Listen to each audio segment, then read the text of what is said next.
જય શ્રી કૃષ્ણ મિત્રો, સ્વાગત છે આપનું મારી ચેનલમાં. અને મિત્રો, શું તમે ક્યારેય એવું વિચાર્યું છે કે અમુક ઘરમાં સાસુ અને વહુને સગી મા દીકરી જેવો સંબંધ હોય છે અને અમુક ઘરમાં કાયમ કકડાટ અને વેર જ રહે છે? જે દીકરી પોતાના માવતરનું આંગણું છોડીને હરખેથી પારકા ઘરને પોતાનું કરવા માંગે છે, એને જ કેમ ઘડીએ ઘડીએ પારકાપણાનો અહેસાસ કરાવવામાં આવે છે? શું આ બધું માણસનો સ્વભાવ છે કે પછી એની પાછળ ગયા ભવના કર્મોનો ઊંડો હિસાબ છુપાયેલો છે? આવો આવી જ કંઈક કર્મના હિસાબના કારણે થતા સંબંધની વાર્તા સાંભળીએ. ભગવાન શિવ અને પરમ ભક્ત હનુમાનજી વચ્ચેનો આ સંવાદ અને કર્મનો ન્યાય દર્શાવતી આ કથા પૌરાણિક દ્રષ્ટાંતોમાં ખૂબ જ ઊંડી અને મર્મને સ્પર્શી જાય તેવી છે. મનુષ્ય જન્મ, તેના સંબંધો અને સુખ દુઃખ પાછળ કેવી અદૃશ્ય કર્મોની જાળ ગૂંથાયેલી હોય છે તેનું આ વાર્તામાં વિસ્તૃત વર્ણન છે. ચાલો આ વાર્તાને તેના પૂરેપૂરા વિસ્તાર, સંવાદો અને રહસ્યો સાથે ખૂબ લાંબી અને વિગતવાર સમજીએ. એકવાર પવિત્ર કૈલાસ પર્વત પર ભગવાન શિવ અને માતા પાર્વતી બિરાજમાન હતા. એ જ સમયે પ્રભુ શ્રી રામના પરમ ભક્ત અને શિવજીના જ અંશ એવા હનુમાનજી ત્યાં મહાદેવના દર્શનાર્થે પધાર્યા. હનુમાનજીએ જોયું કે પૃથ્વીલોક પર મનુષ્યો સંબંધોના તાણાવાણામાં ખૂબ દુઃખી થઈ રહ્યા છે. ઘરોમાં પ્રેમની જગ્યાએ કલેશ, ઈર્ષા અને વેરભાવ વ્યાપેલો છે. હનુમાનજીએ હાથ જોડીને વિનમ્ર ભાવે પૂછ્યું, હે દેવાધિદેવ, હે મહાદેવ, આપ તો સર્વજ્ઞ છો. પૃથ્વીલોક પર મેં એક અજીબ દ્રશ્ય જોયું છે. જે ઘરમાં લોકો સુખ શાંતિથી રહેવા માંગે છે ત્યાં જ સૌથી વધુ ઝઘડા થાય છે. ખાસ કરીને સાસુ ને વહુના સંબંધોમાં મેં અસહ્ય કડવાશ જોઈ છે. મારે એ જાણવું છે કે સંસારના આ સંબંધો કેવી રીતે બંધાય છે? સાસુના જીવનમાં વહુ બનીને ખરેખર કોણ આવે છે અને આની પાછળ કર્મનો કેવો ન્યાય છુપાયેલો છે? કૃપા કરીને મને આ વિગતવાર સમજાવો.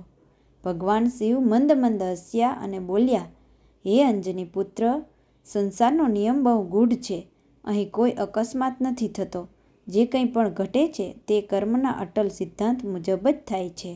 સાસુના જીવનમાં વહુ બનીને કોણ આવે છે એ સમજવા માટે તારે પુનર્જન્મના વેર અને લેણદેણની એક વિસ્તૃત કથા સાંભળવી પડશે. ઘણા સમય પહેલાંની વાત છે. એક ઘનઘોર જંગલમાં એક મોટો ભયંકર સાપ રહેતો હતો. તે ખૂબ જ ઝેરીલો અને ક્રોધી સ્વભાવનો હતો. એ જ જંગલમાં એક ચતુર અને બળવાન નોળિયો પણ રહેતો હતો. આપણે સૌ જાણીએ છીએ કે તેમ સાપ અને નોળિયા વચ્ચે કુદરતી વેર હોય છે. એક દિવસ બપોરના સમયે સાપ પોતાના રાફડામાંથી બહાર નીકળ્યો અને નોળિયો પણ ખોરાકની શોધમાં ત્યાં આવી ચડ્યો. બંનેની નજર એકબીજા પર પડી. પૂર્વભવની નફરત, લાલચોળ થઈ ગઈ આંખ. વેરના કારણે બંનેના ડોળા લાલચોળ થઈ ગયા. નાગે ફૂફાડો માર્યો અને નોળિયાએ પણ પોતાની પૂંછડી પટકીને હુમલાની તૈયારી કરી. બંને વચ્ચે ભયંકર લડાઈ શરૂ થઈ. નાગે નોળિયાને ડંખ મારવા ઘણા પ્રયત્નો કર્યા તો નોળિયાએ નાગની પીઠ પર પોતાના અણીદાર દાંત ખૂંપાવી દીધા. આ યુદ્ધ કલાકો સુધી ચાલ્યું. બંને લોહી લુહાણ થઈ ગયા હતા, પણ બંનેમાંથી કોઈ હાર માનવા તૈયાર નહોતું. ક્રોધ એટલી હદે વધી ગયો હતો કે બંનેના મનમાં માત્ર એક જ વિચાર હતો, ગમે તે થાય સામેવાળાનો નાશ કરવો જ છે. અંતે અતિશય લોહી વહી જવાને કારણે અને એકબીજાના ઘાતક પ્રહારોથી બંને અધમુઆ થઈને જમીન પર પડ્યા. મૃત્યુની છેલ્લી ક્ષણો ગણાવી હતી, છતાં બંનેની આંખોમાં એકબીજા પ્રત્યે દયા કે ક્ષમાનો એક અંશ પણ નહોતો. તે બંને એકબીજાને ઘૂરતા ઘૂરતા વેરની અગ્નિમાં બળતાં બળતાં જ મૃત્યુ પામ્યા. મૃત્યુ પછી બંનેના જીવ યમરાજની સભામાં પહોંચ્યા. ચિત્રગુપ્તે તેના કર્મોનો ચોપડો ખોલ્યો. ચિત્રગુપ્તે યમરાજને કહ્યું, હે પ્રભુ, આ બંને જીવોએ જંગલમાં રહીને પોતાના પશુધર્મના પાલન સાથે ઘણું આયુષ્ય પૂરું કર્યું, પરંતુ મૃત્યુ સમયે બંનેના મનમાં તીવ્ર વેરભાવ, ક્રોધ અને નફરત હતા. આ વેરની વાસના જ્યાં સુધી શાંત ન થાય ત્યાં સુધી આ જીવો મુક્ત થઈ શકે નહીં. તેમનો હિસાબ ચૂકવવો જ પડશે.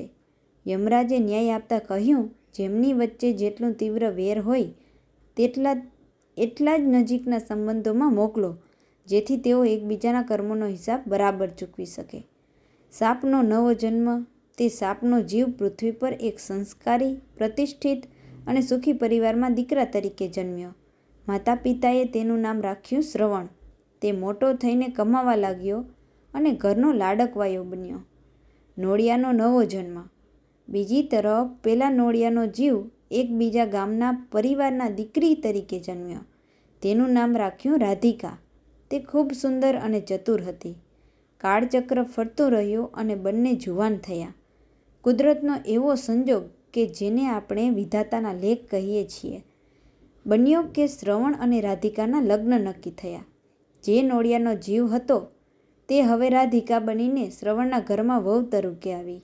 શરૂઆતના થોડા દિવસો તો બધું સારું ચાલ્યું, પરંતુ જેમ જેમ દિવસો વીતતા ગયા તેમ તેમ પૂર્વજન્મના સંસ્કારો જાગવા લાગ્યા.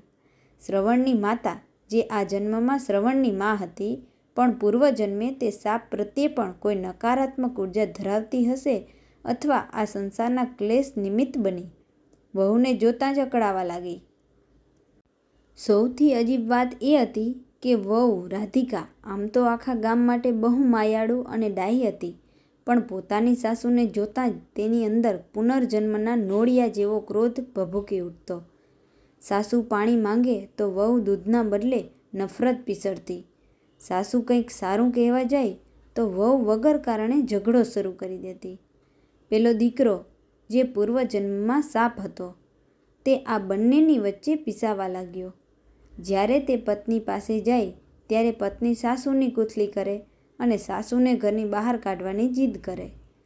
જ્યારે તે માતા પાસે જાય ત્યારે માતા વહુના અવગુણો ગણાવે અને દીકરાને કહે, તું બૈરીનો ગુલામ થઈ ગયો છે. ઘરમાં રોજ સવાર પડતાં જ યુદ્ધ શરૂ થઈ જતું. વાસણો ફેંકાતા, મોટા ટોણા મારાતા અને આખું ઘર નરક જેવું બની ગયું. વહુ સાસુને માનસિક ત્રાસ આપવાનો એક પણ મોકો ના છોડતી અને સાસુ પણ વહુને નીચા દેખાડવા મથ્યા કરતી. પુનર્જન્મમાં જે લડાઈ જંગલમાં લોહી વહાવીને થતી હતી, તે જ લડાઈ હવે આ વૈભવી ઘરમાં શબ્દો અને માનસિક અશાંતિ દ્વારા થઈ રહી હતી. વાર્તા પૂરી કરીને ભગવાન શિવે હનુમાનજી સામું જોયું અને કહ્યું, હે પવનપુત્ર, હવે તારા પ્રશ્નનો ઉત્તર સાંભળ. સાસુના જીવનમાં વહુ બનીને કે વહુના જીવનમાં સાસુ બનીને મુખ્યત્વે 4 પ્રકારના જીવો આવે છે. એક, વેરનો હિસાબ ચૂકવવા આવનાર વૈરી જીવ.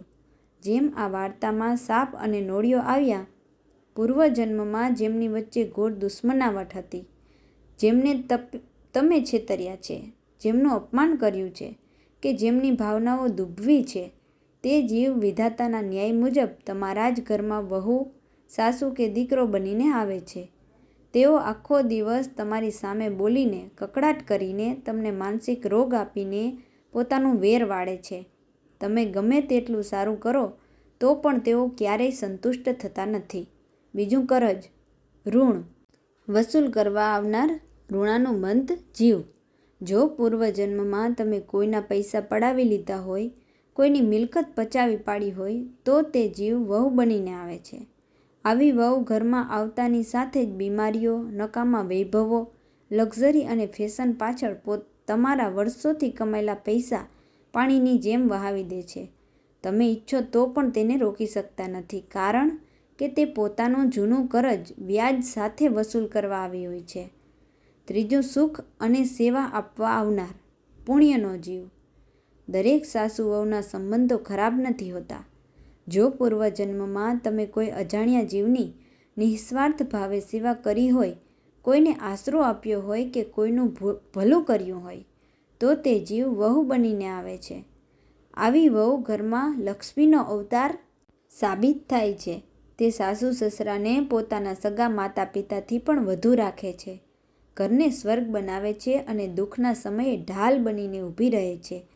આ તમારા પુણ્ય કર્મોનું ફળ છે. ચોથું, ઉદાસીન જીવ, માત્ર ભોગવવા આવનાર. આવા જીવો પૂર્વજન્મમાં તમારી સાથે સામાન્ય સંબંધ ધરાવતા હોય છે. તેઓ વહુ બનીને આવે છે, પણ તેમણે સાસુ કે સસરા સાથે કોઈ ખાસ લેવા દેવા હોતી નથી. તેઓ પોતાનું જીવન જીવે છે, ફરજ પૂરી કરે છે, પણ તેમના કોઈ આત્મીયતા કે ક્લેશ હોતો નથી. હિસાબ પૂરો થતાં જ તેઓ અલગ થઈ જાય છે. મહાદેવના મુખેથી કર્મના ન્યાયની આ વિગતવાર વાર્તા સાંભળીને હનુમાનજી ભાવ વિભોર થઈ ગયા. તેમણે પૂછ્યું, હે પ્રભુ, તો પછી આ કર્મના બંધનમાંથી મુક્ત થવાનો ઉપાય શો છે? મનુષ્ય આ ક્લેશમાંથી કેવી રીતે બચી શકે? ભગવાન શિવે સુંદર ઉપાય બતાવતા કહ્યું, હે હનુમાન, આનો એક જ ઉપાય છે, જ્ઞાન, ક્ષમા અને સમર્પણ. જ્યારે મનુષ્યને સમજાય કે તેની સામે જે વ્યક્તિ ઝઘડી રહી છે તેના જ પૂર્વજન્મનું કોઈ કરજ ચૂકવવા આવી છે, ત્યારે તેણે સામે ક્રોધ કરવાને બદલે ક્ષમાનો આશરો લેવો જોઈએ.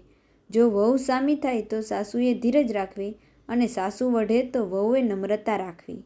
જો આ જન્મમાં પણ સામસામો ક્રોધ અને વેર રાખવામાં આવશે તો આ હિસાબ ક્યારેય પૂરો નહીં થાય અને આવતા જન્મમાં ફરીથી આ જ રીતે સાસુ વહુ બનીને લડવું પડશે. કર્મના હિસાબને પ્રેમ અને સદ્ભાવનાથી જ કાપી શકાય છે. વેરથી વેર ક્યારેય સમતું નથી. હનુમાનજી મહાદેવની વાત સમજી ગયા અને મનુષ્યના કલ્યાણ માટે આ કર્મના ન્યાયનો સંદેશ મનમાં ધારી પ્રભુ શ્રી રામના સ્મરણમાં લીન થઈ ગયા. મિત્રો, વિડીયો પસંદ આવે તો લાઇક, શેર અને સબસ્ક્રાઈબ